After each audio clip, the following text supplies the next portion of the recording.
Then I came across House Bill 443.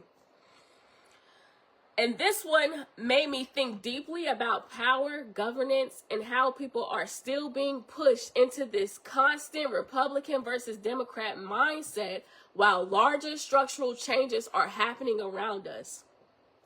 House Bill 443 is a proposed constitutional amendment about how vacancies are filled in certain statewide offices in North Carolina. Right now, if one of those offices become vacant, the governor appoints someone to temporarily fill that position until an election happens.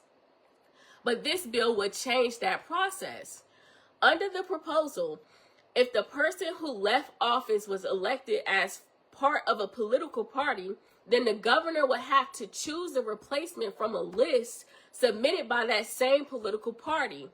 Now, on the surface, supporters would probably argue that this preserves the will of the voters, meaning if people elected someone from a certain party, then the replacement should reflect the same political affiliation so the balanced voters originally chose stays intact. That's the argument. But when I look at this, I think the conversation is bigger than party politics at this point. Because honestly, people are exhausted.